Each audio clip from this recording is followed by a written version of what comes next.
États-Unis et en Angleterre. Mais ce sera peine perdue. Et l'Éternel commencera à sévir en frappant la Côte d'Ivoire. Et les mêmes troubles de la Côte d'Ivoire que vous connaissez depuis 1999 reviendront.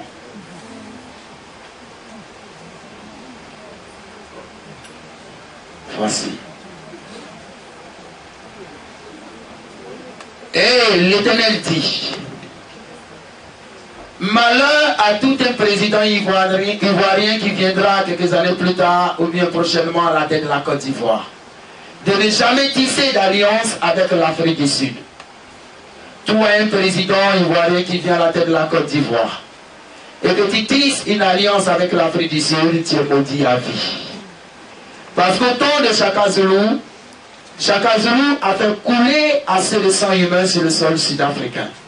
Raison pour laquelle l'Afrique du Sud est une nation maudite jusqu'à aujourd'hui. Et à chaque une minute, il y a le sang qui coule en Afrique du Sud.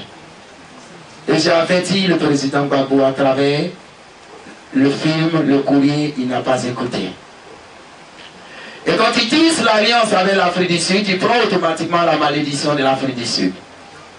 Et j'ai dit aux gens, pour vous montrer la confirmation, dans quelques mois plus tard, le président Thabo Mbeki sera destitué de l'ANC. Et sera destitué du pouvoir sud-africain.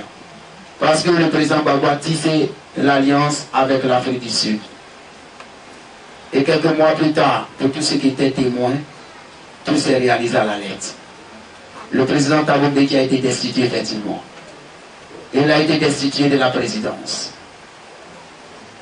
Voici les interdictions formelles que l'Éternel donne pour la Côte d'Ivoire. Et quelques années plus tard, la Côte d'Ivoire prospérera. La Côte d'Ivoire deviendra la première puissance africaine. Quelques années plus tard, la Côte d'Ivoire aura pour culture première dans le domaine agricole. Le cacao, le café va se multiplier par 10, la production, ou par 100. Les Ivoiriens commenceront à cultiver énormément de café et de cacao. Et la Côte d'Ivoire à elle seule aura toute la production mondiale réunie en elle seule. Et quelques années plus tard, la Côte d'Ivoire prospérera. Il y aura plein de sociétés de pétrole qui s'implanteront en Côte d'Ivoire. Énormément de sociétés de pétrole viendront faire des forages, se planter en Côte d'Ivoire. Et quelques années plus tard, beaucoup de vos enfants qui naîtront feront des études en mines et énergie et pétrole, ingénierie. Et comptabilité et finance, droit des affaires, droit du pétrole, affaires internationales pour le pétrole. Et il y aura assez de diplomates ivoiriens. Il y aura de grands hommes dans le domaine de la politique et dans le domaine des affaires, de la diplomatie. Mais les serviteurs de Dieu s'entretiront énormément. Et beaucoup de vos enfants feront des études dans ce domaine cité par l'Éternel. Et quelques années plus tard, la Côte d'Ivoire aura en son sein, sur son sol, la plus grande école de pétrole dans toute l'Afrique. Et même tous les pays africains enverront les étudiants pour étudier dans cette école.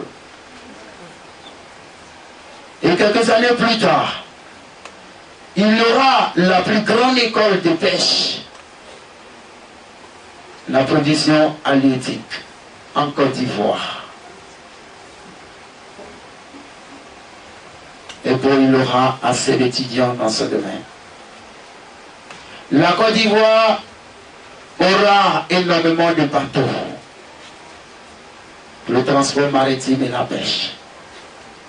Et quelques années plus tard, la Côte d'Ivoire aura une compagnie de voyage par bateau d'ici la France, d'ici l'Espagne, d'ici les États-Unis. ça ne sera plus forcément par avion.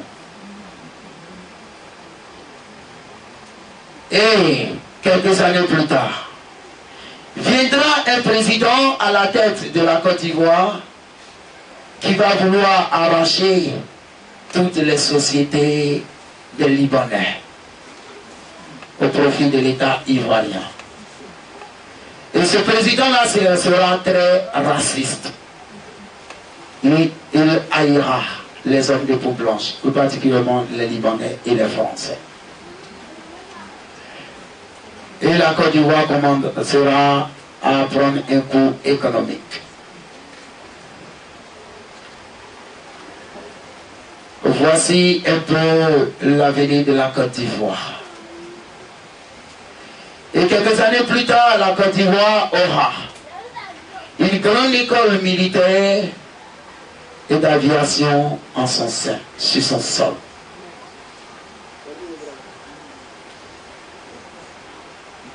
Et toute cette prospérité du futur, c'est après le dernier vent qui va souffler sur la Côte d'Ivoire.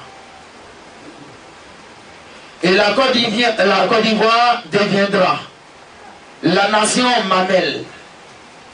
La Côte d'Ivoire deviendra la nation mamelle de l'Afrique de l'Ouest surtout. Parce que toutes les nations de l'Afrique de l'Ouest dépendront de la Côte d'Ivoire, vivront de la Côte d'Ivoire. Et les Ivoiriens n'auront plus besoin d'aller à l'étranger, puisque toute la diaspora ivoirienne s'implantera en Côte d'Ivoire. Et il y aura assez d'usines, assez d'industries. Il y aura des grands ponts, des immeubles réalisés.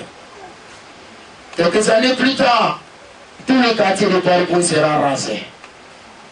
Et le quartier de Port-Boué sera un quartier résidentiel pour tous les grands pétroliers, les diplomates, etc., qui vont s'implanter en Côte d'Ivoire.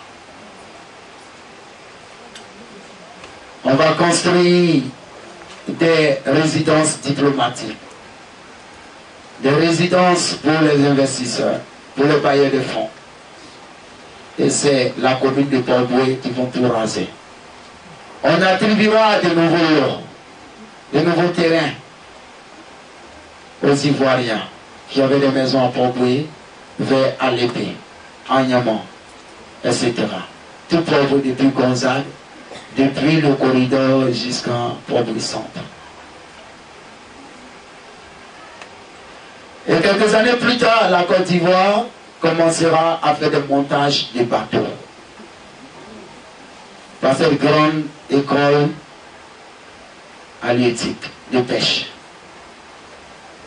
Il y aura des étudiants en fabrication de bateaux. Il y aura une grande école d'aviation. Il y aura des Ivoiriens, des étudiants ivoiriens qui feront des montages d'avions.